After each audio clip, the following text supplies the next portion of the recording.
Hello. Well, even though it's hard to believe that spring comes in March in Ottawa, it does. It's officially on March 20th, even though things don't really start to feel like spring for us until April. But I've decided to read a few books about spring to maybe help spring come a little faster.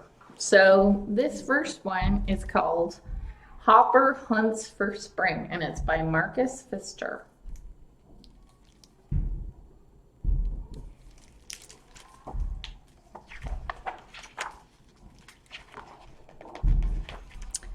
Wake up, Hopper, said his mama. The snow is beginning to melt. Spring is coming at last. Oh, great, said Hopper excitedly. Someone new to play with. I'll go and meet him.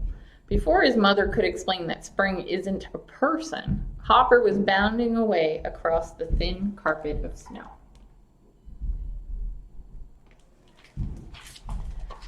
The snow had started to melt, and blades of grass were pushing through it, reaching for the sun. In one place where the snow had completely melted, Hopper found a hole next to a heap of earth. Hello, is anyone home?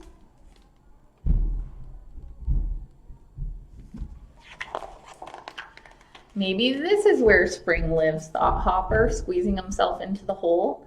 Inside, a dark tunnel sloped down into the earth.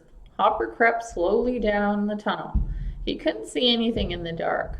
Then he bumped into something soft.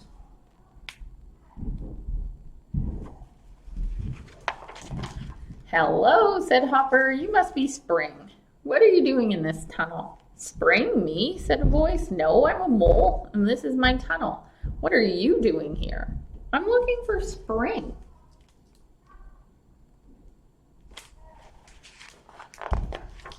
I don't know where Spring lives, said the mole as they crawled out into the open air, but his home must be larger than this. Try the big cave on the other side of the forest.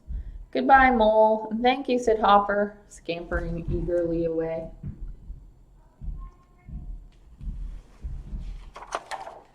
Hopper soon found the cave. He peeped nervously inside.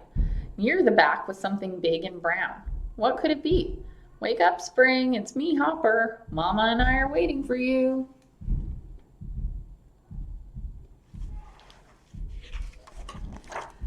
Why must I wake up? Growled a deep voice. Is winter over?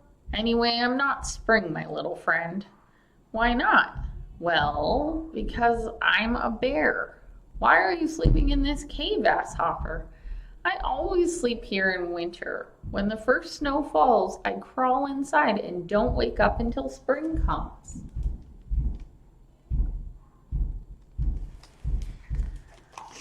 Hopper thought for a minute, then he said, My mama says spring is coming today. Do you know where he lives? I want to go and meet him. The bear ambled up the mouth of the cave and sniffed the air. You're right, it does smell of spring. And if I'm not mistaken, the smell is coming from up there in that tree. Perhaps that's where spring lives.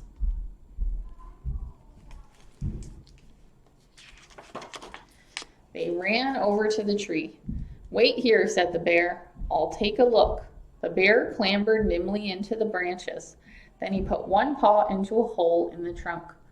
Honey, he said, smacking his lips, the perfect breakfast. I'm hungry after that long sleep. Spring doesn't seem to live here, though.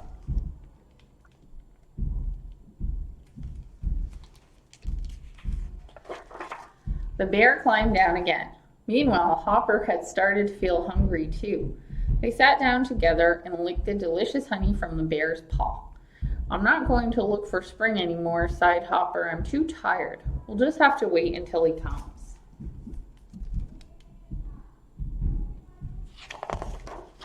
Let me take you home, said the bear kindly. I need to stretch my legs. They're stiff from a whole winter's sleep. Come on, little one, climb onto my back and make yourself comfortable.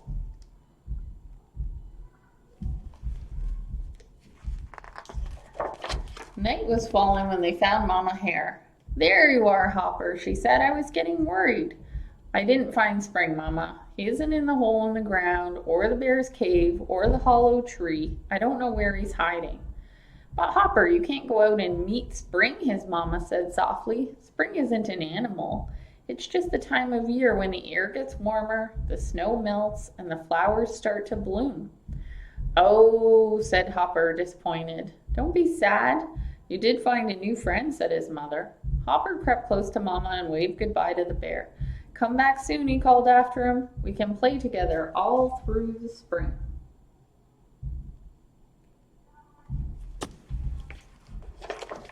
Okie dokie, so that was our first one about a very confused little bunny.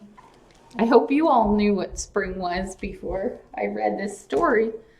So now we're going to read a book with real photos in it about spring, and this one's by Stephanie Turnbull.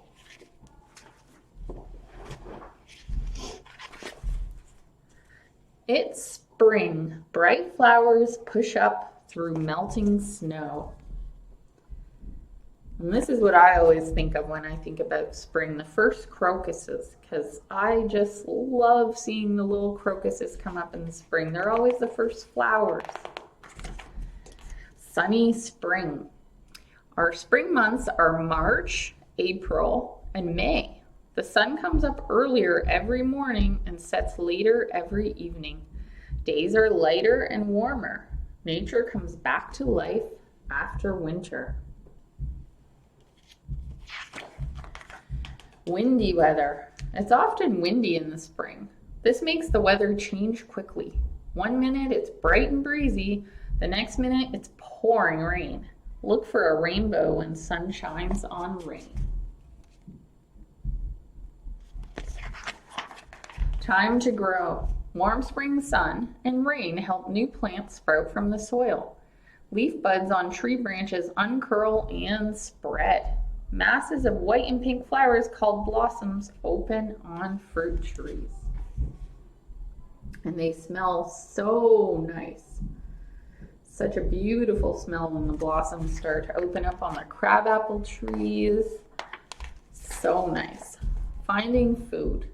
In spring, many birds fly back from winter homes further south. Animals wake up from a long, cozy sleep. Everyone is hungry. Busy bees collect sweet nectar from flowers. Wiggling worms make tasty meals for birds. Ew. Here I am. Spring can be noisy. Animals call and sing to each other. Frogs puff out their throats to make deep croaks. Birds chirp, whistle, and warble. Woodpeckers drum loudly on trees.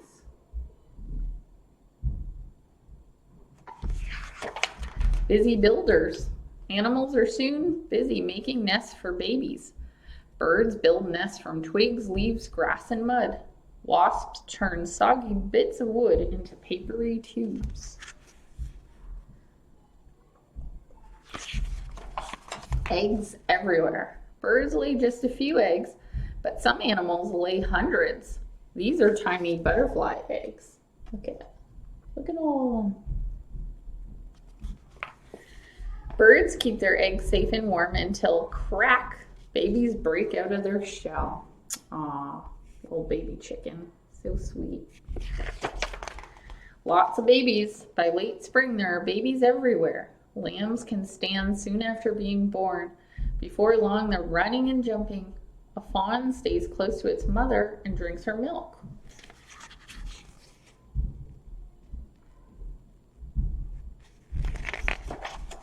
Spring fun. Many places have spring festivals to celebrate the end of winter and the start of new life.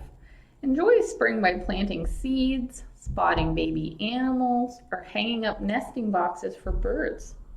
So this picture is a cherry blossom festival in Japan. Did you know every spring gray whales leave warm California waters and swim all the way to Alaska in the far north? When we have spring, it's fall in the southern half of the world. At the Indian Spring Festival of Holi, people throw colored powder everywhere. Hummingbirds lay the smallest eggs of all birds. Each egg is the size of a pea. Wow. So those are very interesting facts about spring. Look at this boy all covered in the colored powder from his spring festival. So then here's some new words we could learn about spring. Bud, a bump on a branch or a stem. Leaves and flowers start as buds. A fawn is a baby deer. Spring, of course, the time of year after winter and before summer. And sprout, to begin to grow above the ground. So if you're like me, you can't wait for the warm weather to come. So let's keep our fingers crossed that this story time is going to help us bring it to Ottawa soon. Have a great day, everybody. Bye.